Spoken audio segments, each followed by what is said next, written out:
Luciana, né? Luciana Horta.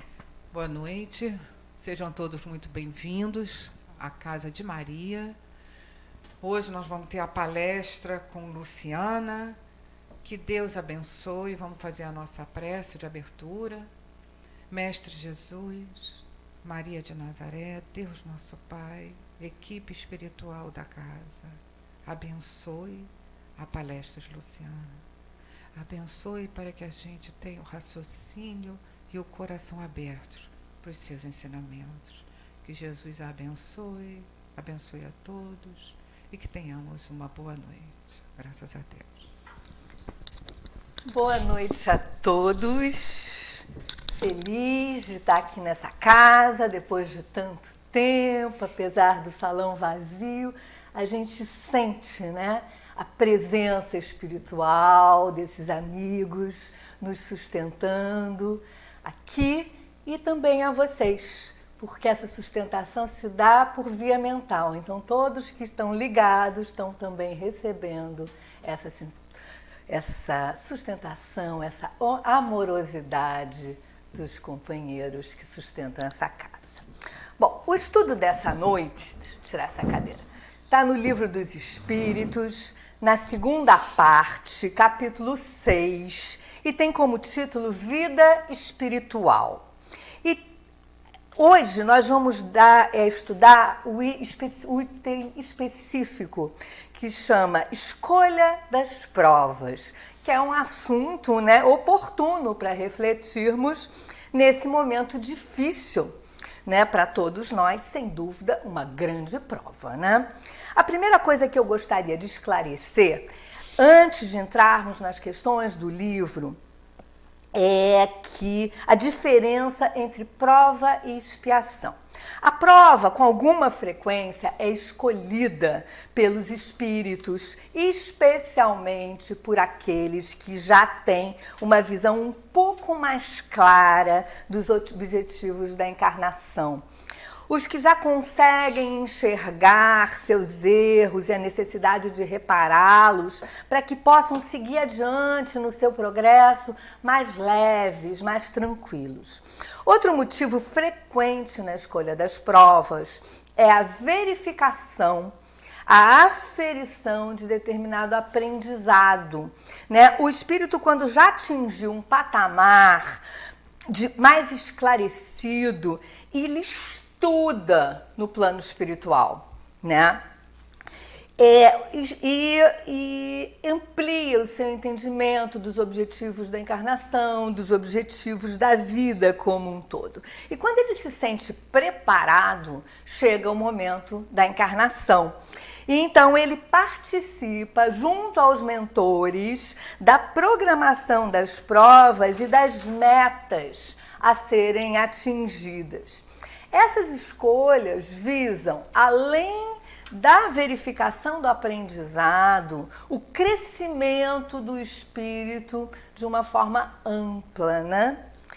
Assim como nós, né? Quando estamos na escola, na universidade, né? Fazemos provas para verificarmos o nosso aprendizado e vermos se já podemos passar para um nível acima. Já a expiação é diferente. Ela está vinculada ao arrependimento. É uma das formas que temos para limpar os nossos erros passados, limpar a nossa consciência, né? Através da expiação, vamos dissolvendo as culpas que são entraves ao nosso desenvolvimento. Então, o espírito na expiação pode escolher vivenciar experiências semelhantes às dores que causou, mas isso não é necessário, né? Existem outras possibilidades de expiação. Na expiação, a expiação é uma grande oportunidade de aprendizado, uma vez que quando vivenciamos determinada situação, sentimos no nosso íntimo, né, o significado daquele episódio. Sentimos na pele, né, como se diz de forma popular. E eu acho que essa expressão ilustra bem, pois mostra a diferença, né, do entendimento apenas racional para a vivência propriamente dita. Bom, vamos então às questões. Eu selecionei algumas que vão dar uma ideia ampla do tema e depois, se vocês quiserem, vocês vão ao livro e aprofundem, tá? Então, vamos lá. Bom, o item, como eu já tinha falado, é a escolha das provas. Questão 258. No estado errante, parênteses, errante é o espírito que está no plano espiritual, tá? No estado errante, e antes de começar nova existência corpórea, o espírito tem consciência e previsão das coisas que lhe vão acontecer durante a vida? E os espíritos respondem: ele próprio escolhe o gênero de provas que deseja sofrer, e nisso consiste o seu livre-arbítrio. Bom, hoje nós sabemos, através de comunicações complementares, trazidas ao longo dos anos, né, e que vem nos ajudando muito a aprofundar as informações trazidas no Livro dos Espíritos, que nem sempre o espírito pode escolher as suas provas.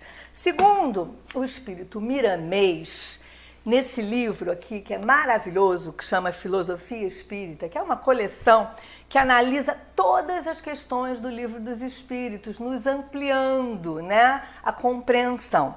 Então, Miramês fala: nem sempre o espírito pode escolher o que quer, porque, por vezes, não sabe optar pelo que realmente lhe convém. E ele continua um pouco adiante. Espíritos envolvidos nas paixões inferiores, que se encontram na inconsciência e que devem escolher, certamente esses não podem programar suas provas. Então, o livre-arbítrio, dependendo da condição do espírito, é relativo, né?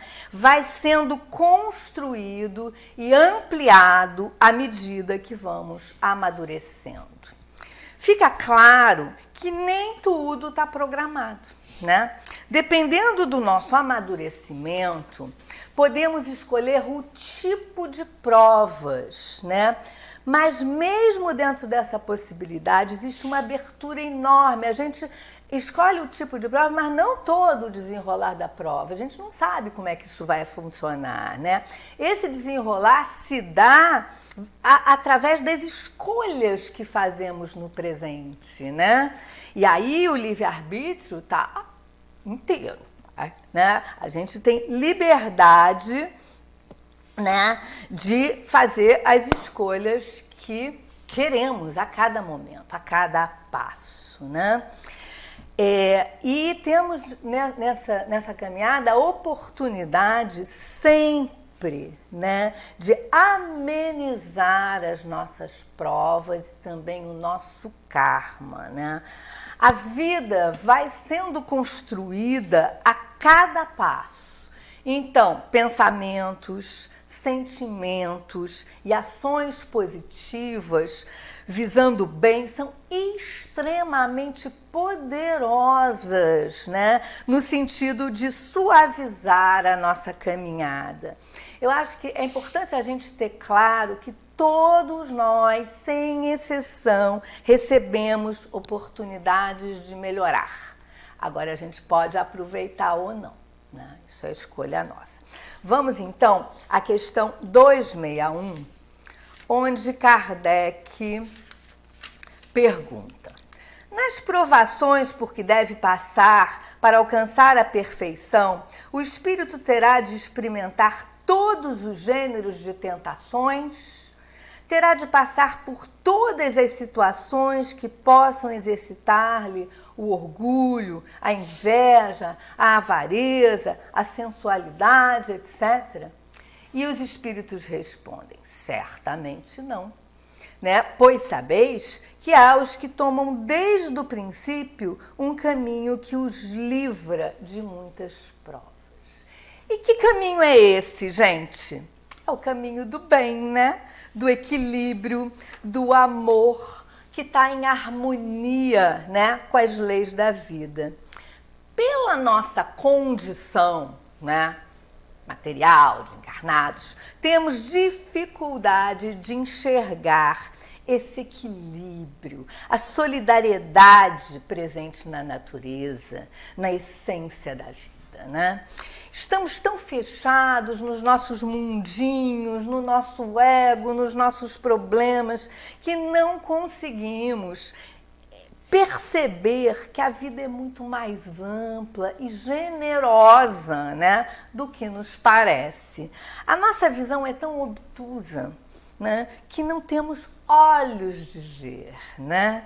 Percebemos o mundo de acordo com o que somos, né? Vivemos em espécie de bolhas opacas, né, limitadas pelas nossas fixações, pelos nossos desejos, pelas nossas mágoas, né, que nos apequenam a visão, né? Olhamos o mundo por uma ótica muito estreita e o que vemos é uma fração mínima da realidade. Mas, à medida que vamos nos tornando mais lúcidos, quebrando a camada mais opaca da bolha, né, vamos podendo perceber o mundo de forma um pouco mais profunda e ampla, né?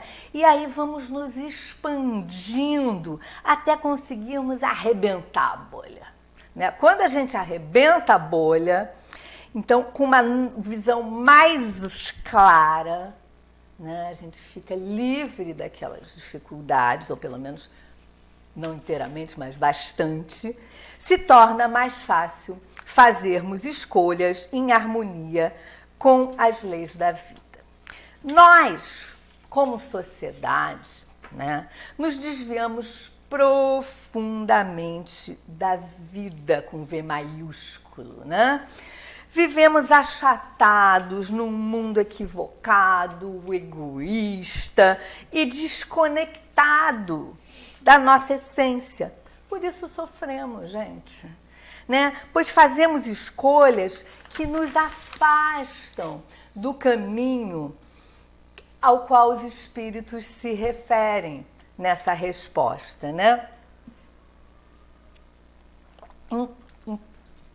Então, enquanto o espírito não adquire uma certa maturidade, suas encarnações, sua vida é regida pelas leis naturais, né? Afinidade, causa e efeito, karma.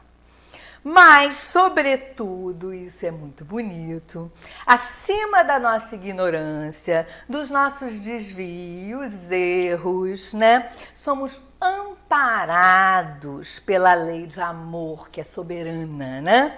Que sustenta todos nós na medida das nossas necessidades, sempre nos dando novas oportunidades. A lei é de liberdade. Inclusive no erro, a gente pode ver isso com facilidade olhando para o mundo, né?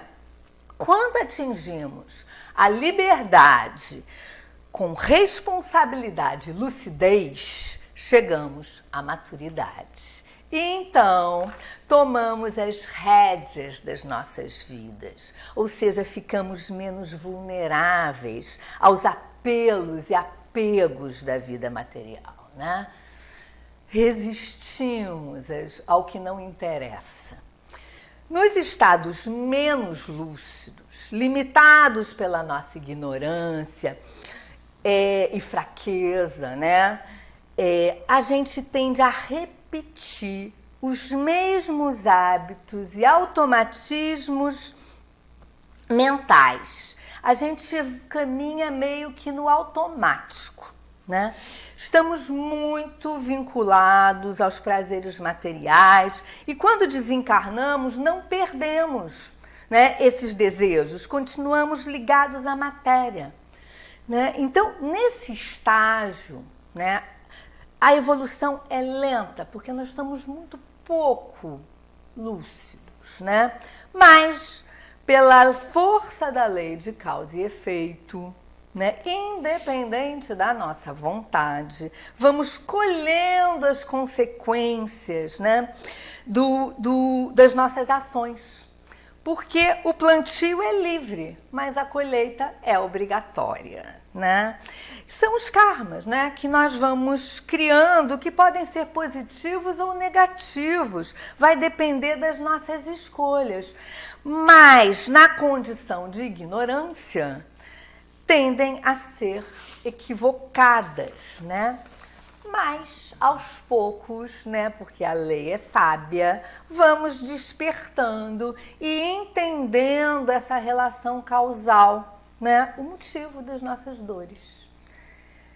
É importante ressaltar que, apesar da colheita obrigatória, né, o karma sempre pode ser suavizado, né, pela prática do bem, né, pela construção da bondade em nós. Esse é o caminho mais direto, né, para nos harmonizarmos com as leis da vida e nos sentirmos mais felizes, mais leves.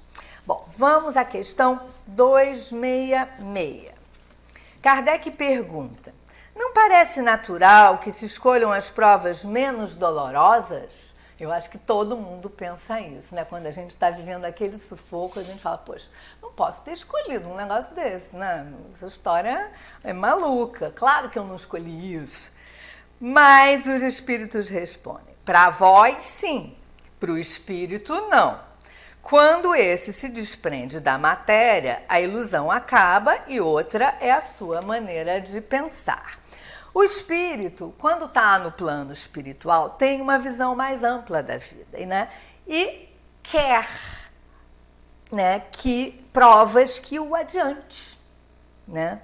Que o conduza mais diretamente ao equilíbrio, à paz, à felicidade. Mas quando ele vive as provas, na realidade material, ele muitas vezes, né, não dá conta, ou, enfim, fica meio em pânico. Agora, essa lucidez, né, não acontece aos espíritos imaturos, tá? Para eles, mesmo quando desencarnados, a visão é muito limitada, pois estão muito materializados, como a gente viu, e focados na matéria, né? Então, a percepção desses indivíduos não muda muito, né?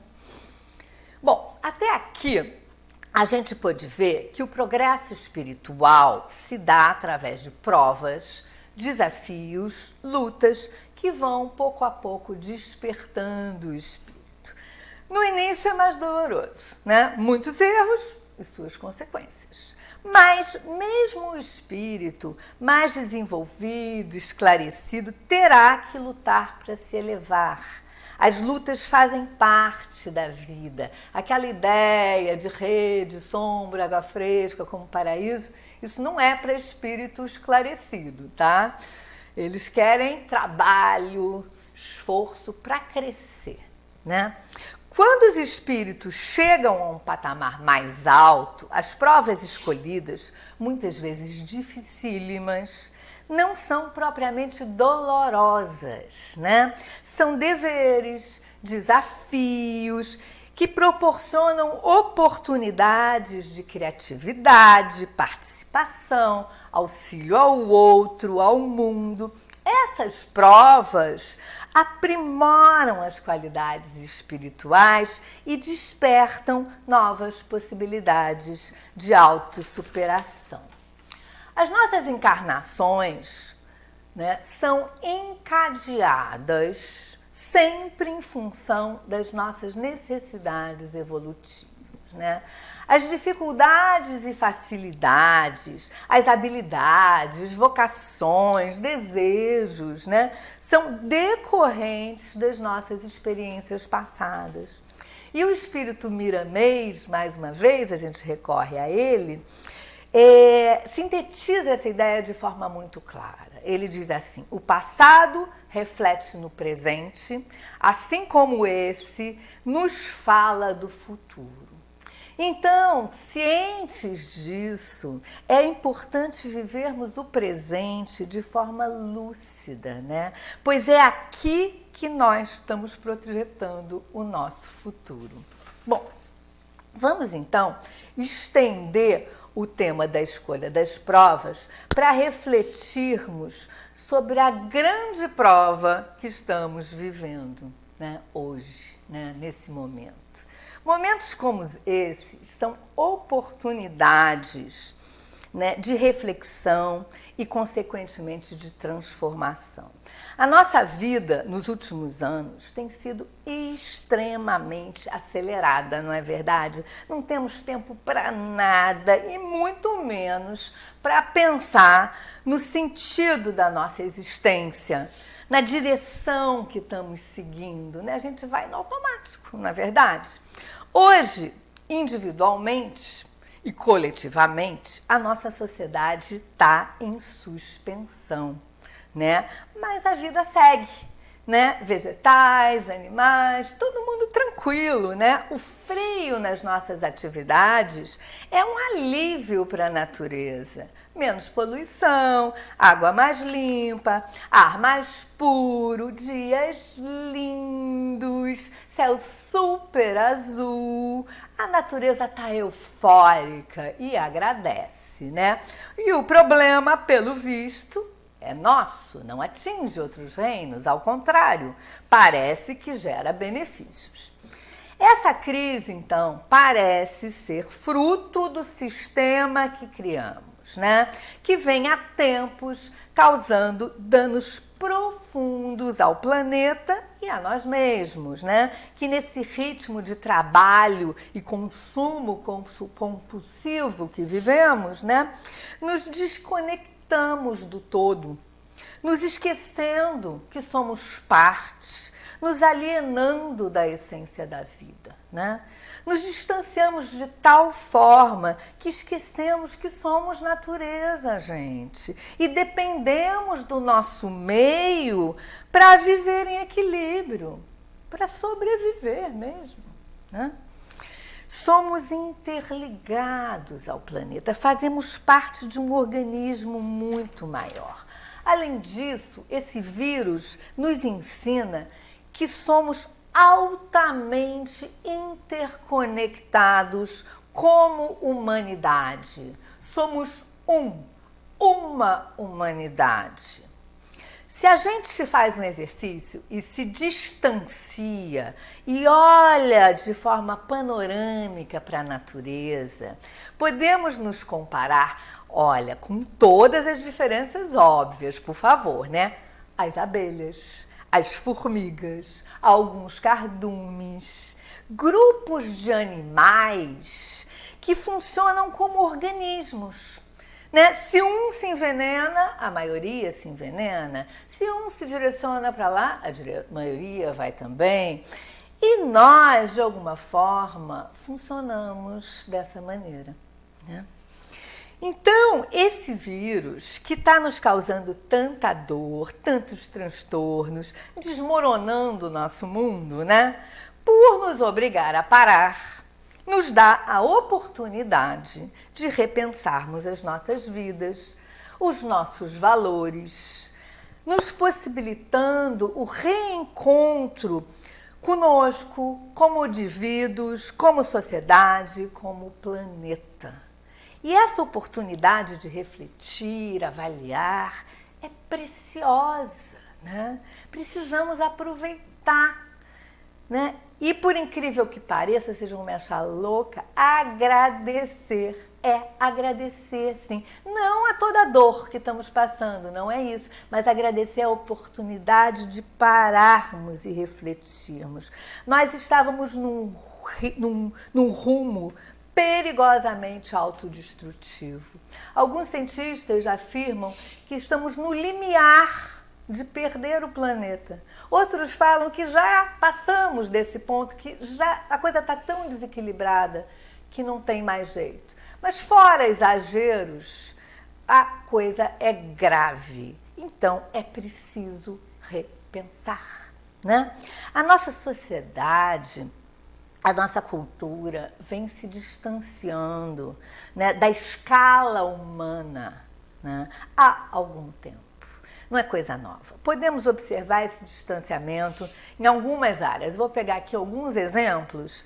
Por exemplo, nas construções, né? prédios altíssimos, enormes, que abrigando grande número de moradores ou trabalhadores, dependendo da função, pela escala e também muitas vezes pela suntuosidade, né? Criam ambientes não acolhedores, que oprimem, que em vez de aproximar, afastam as pessoas, né? Inibem as pessoas. E nesse isolamento sutil, invisível, porque apesar de juntos, estamos separados, né? Nós vamos nos distanciando, né, dos valores humanistas tão importantes, né, que foram construídos com tanto esforço, com muita dor ao longo da nossa história. E a gente não pode esquecer, a gente não pode jogar fora essas conquistas, né? Bom, um outro ponto é a cultura, né? Na cultura acontece algo parecido. É a cultura do excesso, do espetáculo, da grandiosidade. E ao mesmo tempo é superficial, né? É a cultura do entretenimento. Nada contra o entretenimento, mas só entretenimento é pouco, né? A gente consome e esquece, e consome mais e esquece, né? Não toca a alma, não penetra, não nos faz pensar, não dilata a nossa sensibilidade, né? Então, tá faltando. A economia, essa se distanciou do sentido da sua existência, né? Que é o que ela foi criada para gerir os recursos materiais em benefício das pessoas, né? Se tornou um sistema abstrato, frio, autoritário, afastado das necessidades humanas e que, de certa forma, nos escraviza. Né? Hoje vivemos numa sociedade que nos obriga a trabalhar freneticamente para consumirmos compulsivamente coisas que são propositalmente feitas de má qualidade para que a gente possa consumir mais. Uma coisa bem doida, bem maluca, né? Isso tudo nos tira o tempo para a reflexão, o espaço fundamental, né, para a valorização da vida na sua base, né, que é o que realmente importa. As relações afetivas, a relação com a natureza, a participação em benefício do outro, do todo e de nós mesmos. Esse, né, seria um modo de vida mais equilibrado, né? Eu acho que essa pandemia e a crise que ela acarreta demonstra o nosso profundo desequilíbrio como sociedade. Pessoalmente, eu não acredito que essa prova, dificílima, sem dúvida, já tivesse programada, como alguns afirmam, que escolhemos no plano espiritual passar por essas dificuldades.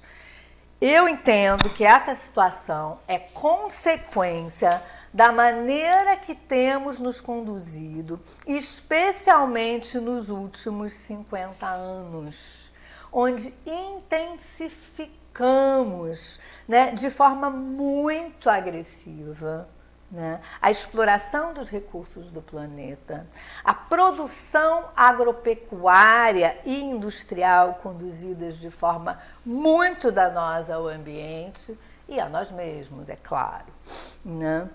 Eu acredito que o que estamos vivendo, né, é um triste exemplo da lei de causa e efeito, né? Se tivéssemos feito escolhas menos agressivas, né, provavelmente não estaríamos colhendo frutos tão duros e amargos. Ao olharmos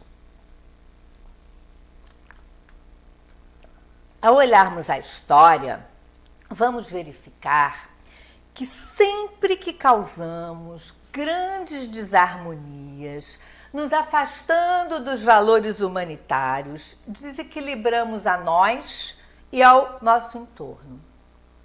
Ela nos mostra que, ao desrespeitarmos as leis da vida de forma aguda, gerando destruição, dor, a natureza reage. E é comum o aparecimento de vírus letais e pestes, né, como a gente chama. O nosso passado, todos sabemos, é permeado por guerras, violência, pestes, né? E o espírito Baltazar, nesse livro aqui, que eu adoro, Pela Graça Infinita de Deus, nos fala da importância da lei de destruição para a nossa transformação. Nesse capítulo chamado Destruição, Necessidade de Renovação, olha o título, ele afirma: a destruição ocorrerá todas as vezes em que não estivermos sintonizados com a lei geral do universo. As necessidades individuais, todas elas, serão sempre respeitadas por essa lei, ou seja, cada um vai vivenciar de uma forma, de acordo com as suas necessidades.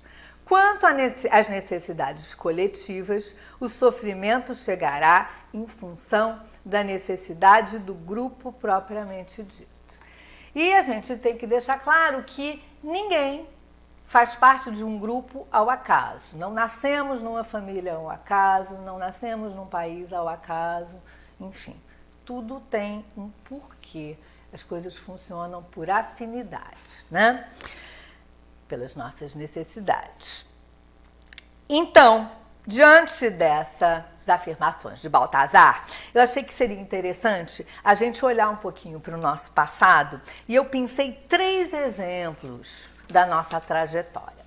Vamos começar com a peste negra, né, que surge no final da Idade Média, no momento onde os valores cristãos estavam inteiramente desvirtuados e as cruzadas haviam chegado ao seu ápice de violência e crueldade, né? A peste negra mata milhares de pessoas e, de certa forma, desmonta aquele mundo que estava mergulhado na ignorância, na violência. Então, a partir da destruição, o espaço se amplia. E aqui a gente pode entender espaço como espaço físico, mas também como espaço psíquico, né? E começa a brotar o renascimento, né? O mundo se abre para o início da Idade Moderna, com o florescimento da arte e da ciência. Surgem figuras como Leonardo da Vinci, aquele gênio que amplia a visão, olha em todas as direções. Miguel Ângelo, aquela beleza, aquela amplidão, que com outros gênios, né, criam uma nova perspectiva de vida, né? E aí a gente vai dar um pulo para o século XVII, e como o nosso aprendizado é lento, a gente viu no estudo do Livro dos Espíritos, vamos encontrar a Guerra dos 30 Anos, né? Entre católicos e protestantes, extremamente sangrenta e devastadora. Matou milhares de pessoas. Alguns historiadores falam em 1/3 da população germânica. É coisa beça, né? Nas lutas, sem dúvida, mas também na fome e na peste que surge no seio da violência. E é interessante ver que desse cenário também emergem grandes transformações na Europa, né? Mais uma vez, ciência e arte ampliam a visão da sociedade através de figuras como Galileu, Descartes, Newton, da arte de Rembrandt, Velázquez, entre muitos outros. A razão se consolida. É muito bonito, né, a gente ter essa visão. E é interessante, né, que alguns anos depois do término da guerra, nasce Bach, o grande compositor que é mestre e nos conduzia às alturas, né? Ele cresce numa Alemanha inteiramente destroçada pela dor, né? E essa condição o desperta a buscar, através da sua música, ajudar as pessoas a se elevarem acima daquela realidade tão dura. E ele consegue, né? Lindamente. Até hoje, a sua música reverbera, nos ajudando a subir além da densidade da nossa realidade, que não é brincadeira, não é verdade? Vamos então dar um segundo salto para 1918, final da Primeira Guerra, terrível, Europa destruída. Surge a gripe espanhola. O desequilíbrio causado pela violência e posteriormente pela gripe, que sai do palco da guerra e se espalha pelo mundo, matando milhares de pessoas, de alguma forma também, né, abre espaço para grandes transformações na sociedade, tais como a intensificação do processo industrial, a liberação feminina, entre outras coisas, e assim como no Renascimento e Barroco, que a gente acaba de ver, surge uma abertura de visão do mundo. O processo que já vinha desde o final do século XIX, início do século XX, concentrado no campo da ciência e da arte, transborda para a sociedade e a modernidade se instala. Né? Então, a gente pode ver que parece que existem leis que, quando ultrapassamos, né, a medida, né, limitam a nossa loucura, né?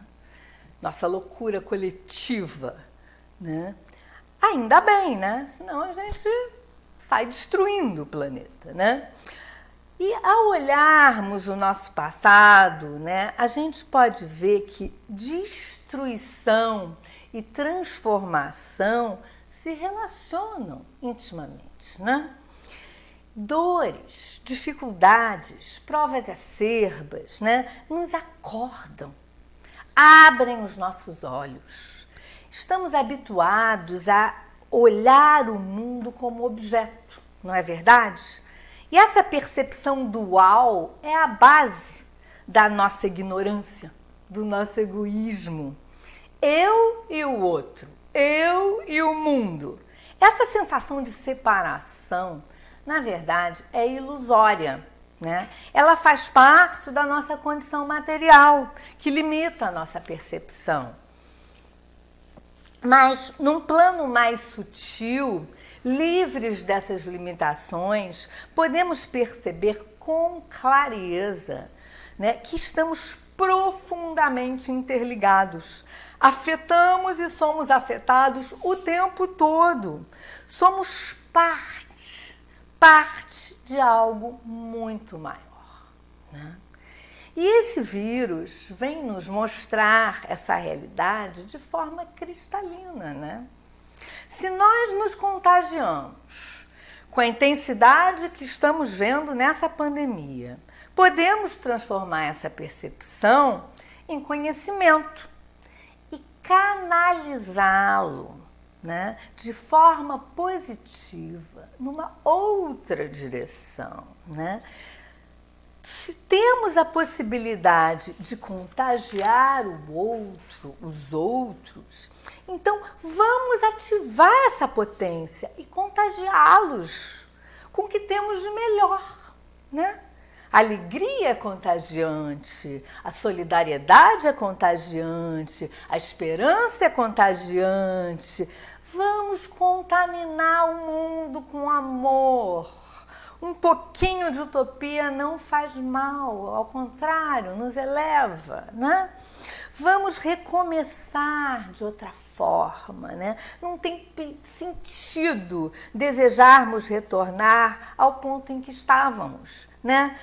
Aos nossos hábitos e valores falidos. Provações, crises, são janelas que se abrem para a transformação. E não precisamos esperar, podemos começar já, hoje. Se cada um de nós se esforçar em pensar de forma positiva, fazer o bem, por pequeno que seja, se ocupar do coletivo, um pouquinho, gente, não precisa muito. Vamos transformar a nós e ao mundo, porque somos o mundo, né? E a mudança começa em nós e se irradia para o nosso entorno. É assim que funciona. A gente pode olhar o exemplo de Jesus, que começa seus ensinamentos com um grupo mínimo e se irradia. É assim que a coisa funciona.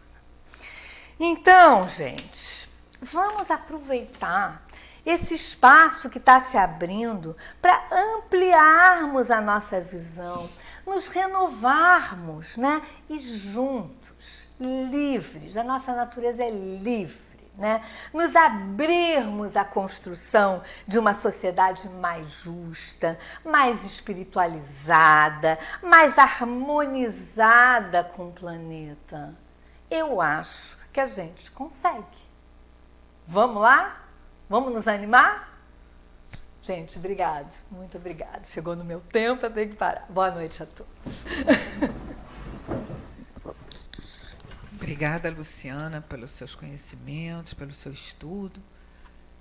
E agora vamos fazer a prece de encerramento, agradecendo a Deus, a Jesus, a Maria, a equipe espiritual da casa, essa sustentação e esse amparo, essa vibração maravilhosa, enchendo nossos corações, nossas mentes, nossos lares. Que Jesus nos abençoe a todos, nos sustente, nos fortaleça. Assim seja.